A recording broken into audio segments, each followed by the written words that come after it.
Hello dear students.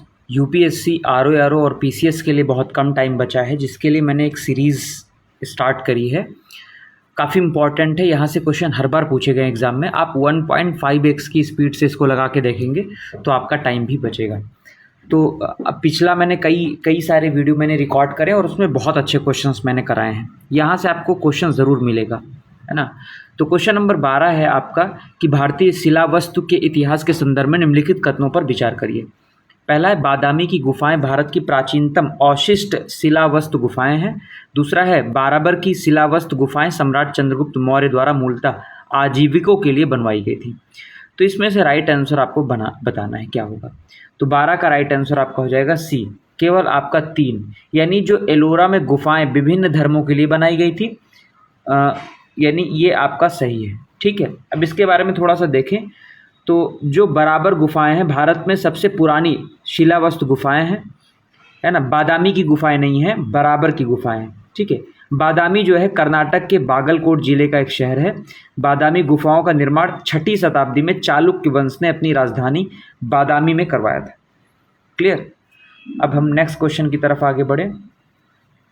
Question number 13 है, कुछ शैलकृत बौद्ध गुफाओं को चैत्य कहते हैं, जबकि अन्य बिहार, दोनों में क्या अंतर है।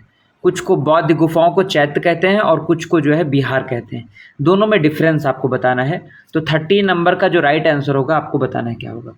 तो इसका राइट आंसर आपका हो जाएगा बी, यानी चैत्य जो है ये पूजा स्थल होता है, जबकि जो बिहार है वो बौद्ध भिक्षुओं का निवास स्थान है, जहाँ पर बौद्ध भिक्षु रहते हैं।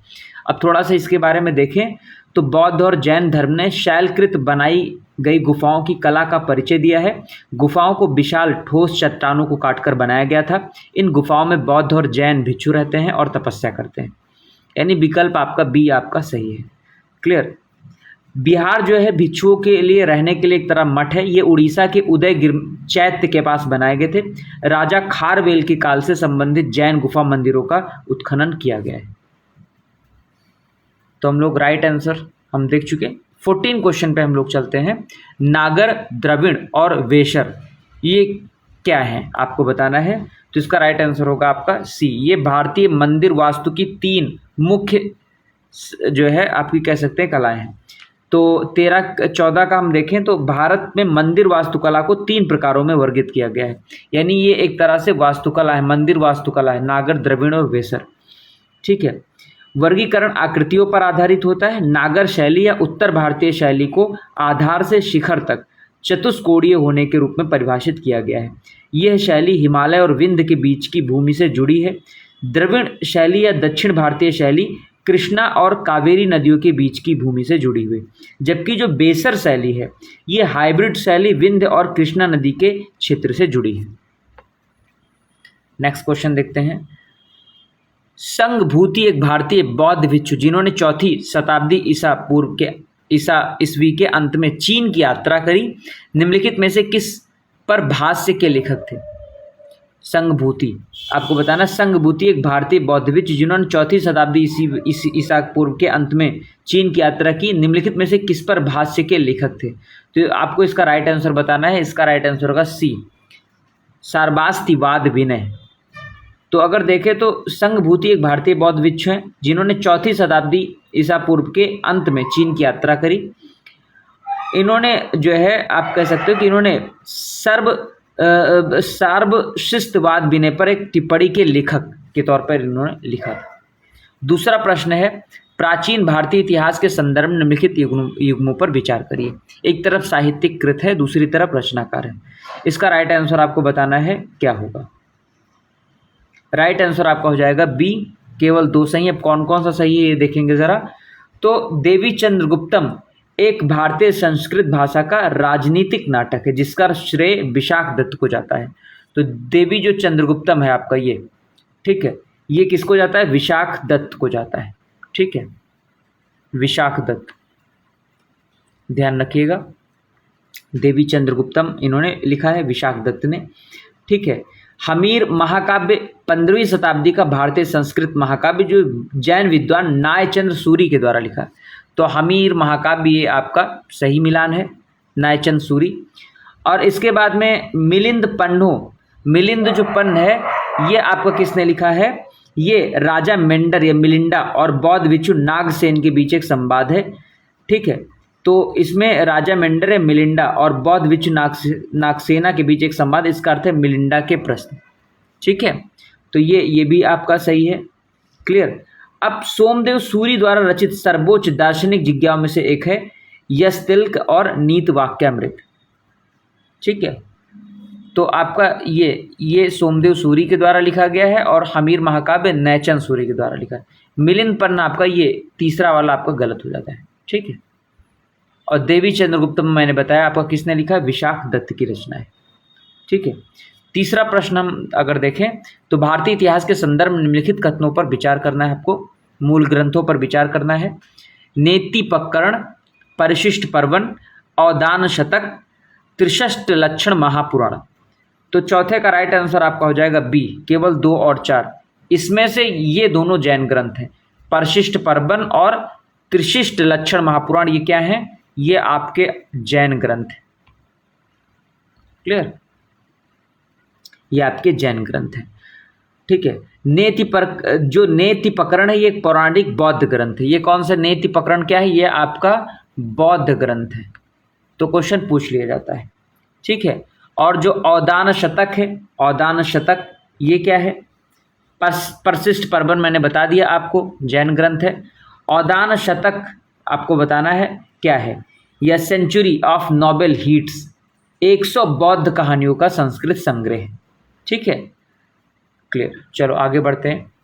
प्राचीन भारत के इतिहास के संदर्भ में भवभूति, हस्तिमल्ल तथा क्षेमेश्वर क्यों प्रसिद्ध है? 2021 में आया हुआ प्रश्न भी है।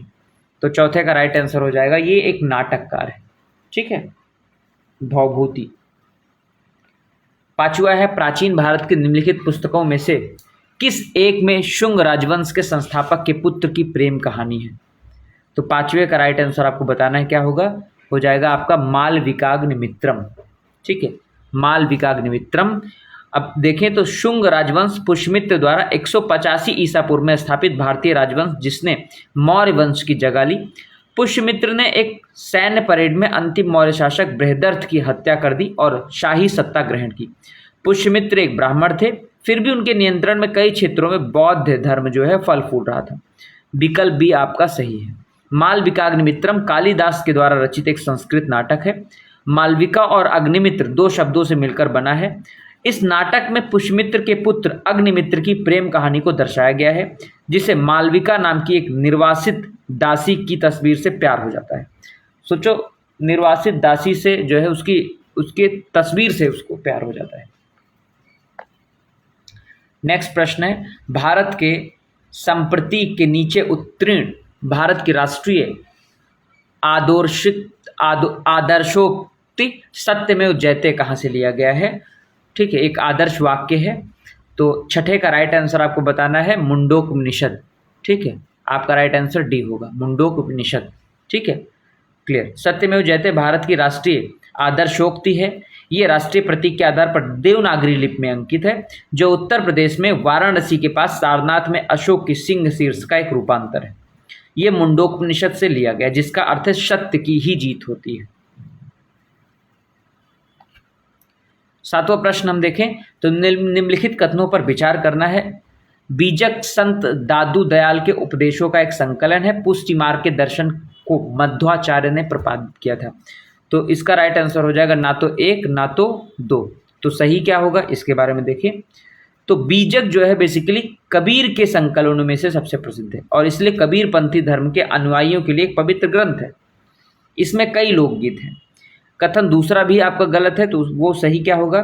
तो वल्लभ, जिसे वल्लभाचार्य कहा जाता है, एक हिंदू दार्शनिक महत्वपूर्ण भक्ति संप्रदाय के संस्थापक है, जिन्हें पुष्टि मार्ग समृद्ध का मार्ग के रूप में भी जाना जाता है। नेक्स्ट प्रश्न है, यूनेस्को की अमूर्त सांस्कृतिक विरासत की सूची में निम्नलिखित में से कौन सा नवीनतम शामिल किया गया है? 2024 का प्रश्न है, आपको बताना है इसका राइट आंसर क्या होगा। तो इसका राइट आंसर आपका हो जाएगा सी, गरबा नृत्य को। ठीक है, गरबा नृत्य को। गरबा अनुष्ठान और भक्ति पर आधारित एक पारंपरिक नृत्य है जिसे हिंदू त्योहार नवरात्रि के दौरान किया जाता है, जो स्त्री ऊर्जा या शक्ति का सम्मान करता है। ठीक है, चलो दूसरा प्रश्न हम लोग देखते हैं। भारत के सांस्कृतिक इतिहास के संदर्भ में निम्नलिखित कथनों पर विचार करिए। दूसरा प्रश्न है, इसका राइट आंसर आपका हो जाएगा बी, केवल 2 और 4। त्यागराज ने अनेक नए रागों का सृजन किया। अन्नमाचार्य कीर्तन भगवान वेंकटेश्वर की स्तुति का के भक्ति गीत है। चलिए आगे चलते हैं हम लोग। मणिपुरी संकीर्तन के संदर्भ में निम्नलिखित कथनों पर विचार करना है। तो तीसरे का राइट आंसर क्या होगा आपको बताना है। राइट आंसर इसका आपका हो जाएगा बी। ठीक है, केवल 1 और 3, यानी यह गीत और नृत्य का प्रदर्शन है। मणिपुरी संकीर्तन ये भगवान कृष्ण के जीवन और लीलाओं को वर्णित करने के लिए प्रदर्शित किया जाता है। ठीक है, बगल कुत्ते वगैरह भौंक रहे हैं तो इन पे आपका फोकस नहीं जाना चाहिए, क्योंकि यहाँ आसपास तो अब डॉग्स हैं, है ना, तो ये भौंकेंगे ही, इनका काम है। हमारा काम है पढ़ाई करना, कंसंट्रेट होकर पढ़ते रहना है। अपने पास एक बोतल पानी रखना है जिससे आपका जो रक्तचाप है वो धीरे धीरे कम रहे, है ना, दिमाग में जो पढ़ रहे हैं आप वो अच्छे से जाए। ठीक है, रात हो चाहे 12 बज रहे हों चाहे 1 बज रहे हों, आप 1 बजे तक पढ़िए। सुबह अगर आप पढ़ रहे हैं तो आप 6 बजे से स्टार्ट करिए और फिर 5 घंटे कम से कम 11 बजे तक पढ़िए। चौथा प्रश्न है, निम्नलिखित युग्मों पर विचार करिए। चौथे का आपका राइट आंसर हो जाएगा सी, केवल 1 और 3। गरबा जो है गुजरात बिल्कुल सही है। यक्षगान कर्नाटक बिल्कुल सही है। मोहिनी अट्टम आपको बताना है कहाँ का है। तो बेसिकली मोहिनी अट्टम भारत के केरल राज्य का एक अर्ध शास्त्रीय नृत्य है। कहाँ का है ये केरल का है, तो ध्यान देना आपको। ठीक, केरल का है। चलो आगे चलते हैं। विख्यात सत्रिय नृत्य के संदर्भ में निम्नलिखित कथनों पर विचार करिए। तो 5वें का राइट आंसर क्या हो जाएगा बी, केवल 1 और 2। सत्रिय संगीत नृत्य तथा अभिनय का सम्मिश्रण है। यह तुलसीदास, कबीर और मीराबाई द्वारा रचित भक्ति गीतों के शास्त्रीय रागों तथा तालों पर आधारित है। आगे चलते हैं हम लोग। भारत के सांस्कृतिक इतिहास के संदर्भ में नृत्य एवं नाटक कला की एक मुद्रा जिसे त्रिभंग कहा जाता है, प्राचीन काल से आज तक भारतीय कलाकारों को बहुत ही अच्छी लग रही है। निम्नलिखित में से कौन सा एक कथन इस मुद्रा को सर्वोत्तम रूप से वर्णित करता है। तो 6 का राइट आंसर हो जाएगा ए, यानी एक पांव मोड़ा जाता है और देह थोड़ी किंतु विपरीत दिशा में कटी एवं ग्रीव पर वक्र की जाती है। तो ऐसे भी क्वेश्चन बनते हैं, देखो, है ना। नृत्य से अब वो नहीं पूछा जाएगा कि असम का नृत्य बिहू है ना, ये सब नहीं पूछा जाता। अब यूपीएससी, आरओआर और पीसीएस लेवल का जो एग्ज़ाम है, अच्छे खासे क्वेश्चन आते हैं, तो आपको थोड़ा सा डेप्थ पढ़ना पड़ेगा। लूसेंट पढ़ने से काम नहीं चलेगा, घटना चक्र लगाने से काम नहीं चलेगा। ठीक है, 7वां प्रश्न है आपका, सदियों से जीवित भारत की प्रमुख परंपराओं में से एक ध्रुपद के संदर्भ में निम्नलिखित में से कौन सा कथन सही है। तो 7वें का राइट आंसर क्या हो जाएगा बी, केवल 2 और 3, यानी ध्रुपद जो है मुख्य रूप से एक भक्ति और आध्यात्मिक संगीत है। ध्रुपद अलाप मंत्रों से संस्कृत शब्दांशों का उपयोग करता है। ठीक है, तो 7वें का राइट आंसर हो जाएगा बी।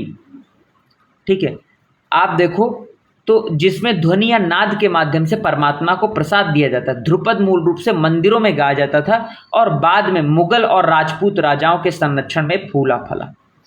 ठीक है, ध्रुपद जो है एक विशाल श्रृंखला को चिन्हित करता है। शांति, करुणा, विषय भोग, करुणा, विचित्रता, क्रोध और वीरता, उन सभी रंगों को जो है ये प्रदर्शित करता है।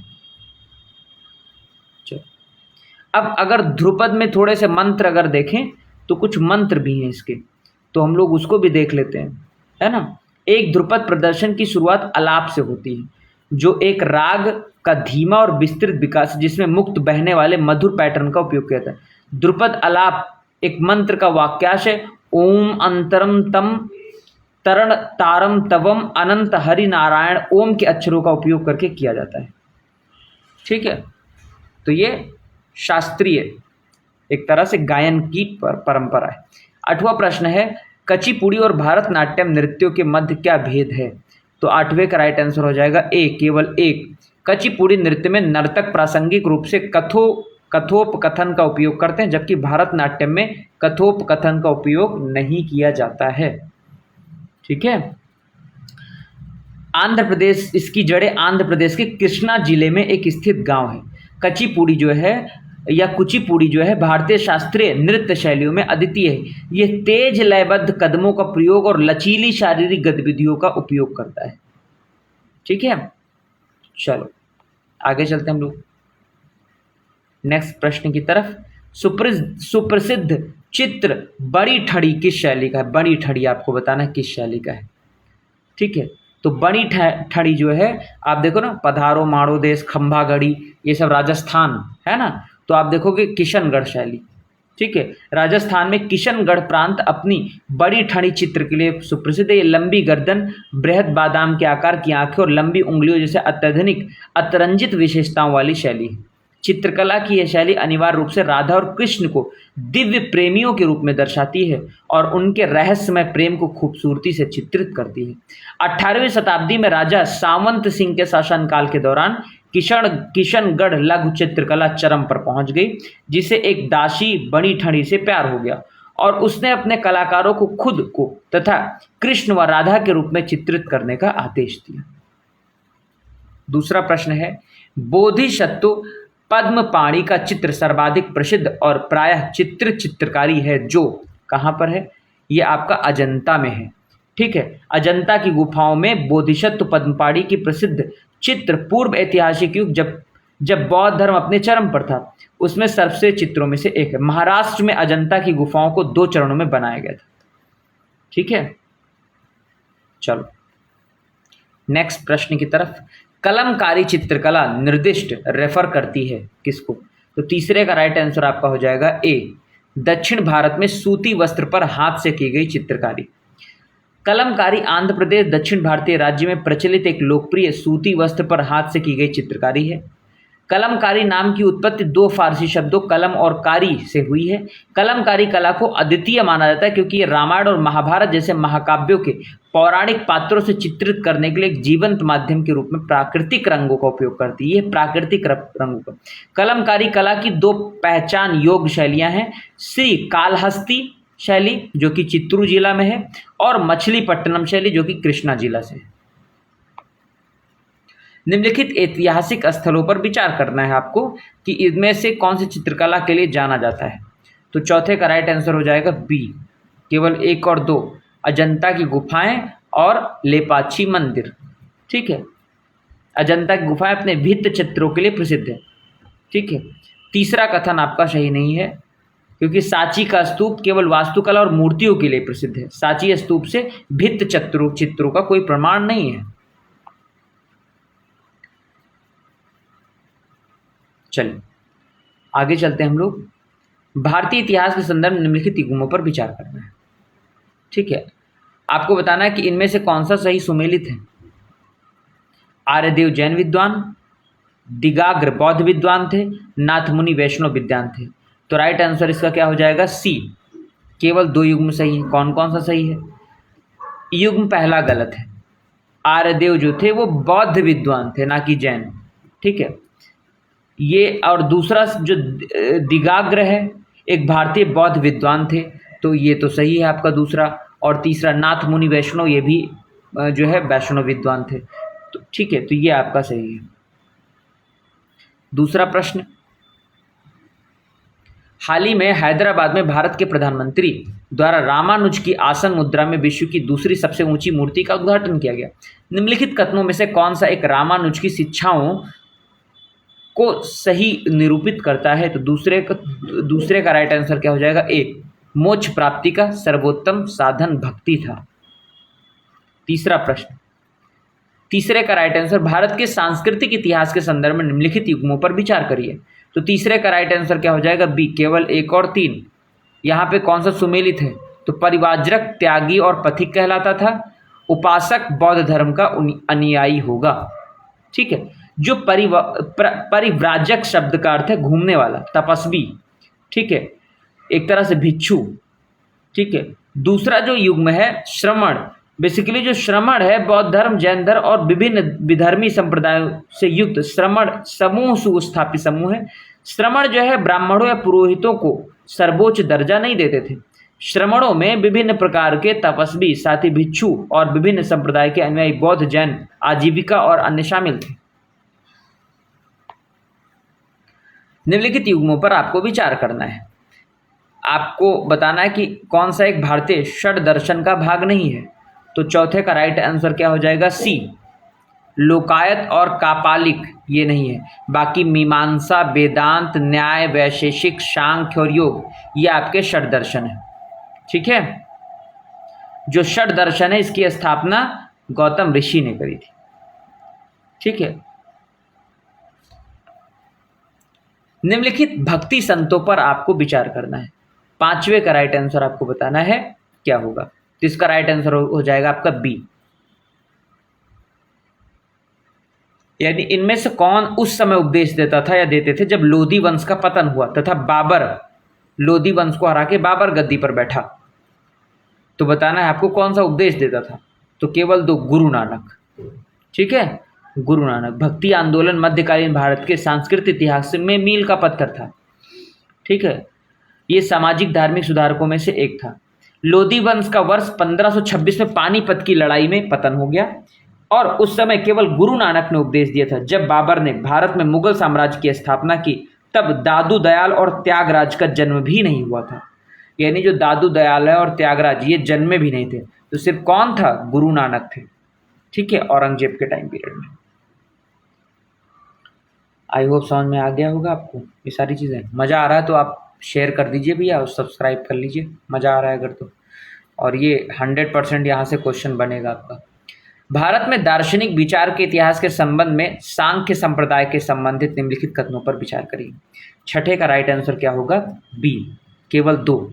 सांख्य की मान्यता है कि आत्मज्ञान ही मोक्ष की ओर ले जाता है, ना कि कोई बाह्य प्रभाव या कारक।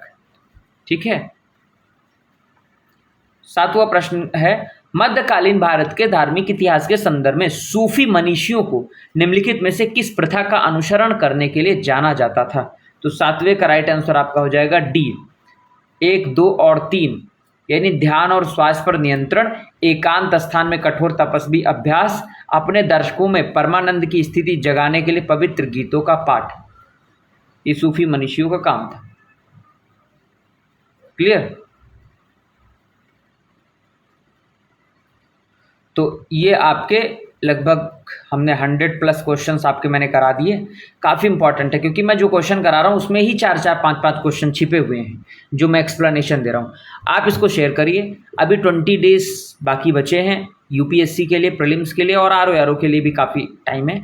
तो इतने टाइम तक मैं कम से कम 2000 क्वेश्चन आपको हिस्ट्री, ज्योग्राफी, पॉलिटी, इकोनॉमिक्स से कराऊंगा। आप बने रहिए हमारे इस सीरीज़ के साथ में और भी लोगों तक इसको शेयर करिए ताकि हमारा भी मोटिवेशन बढ़े। Thank you, bye bye, have a good day.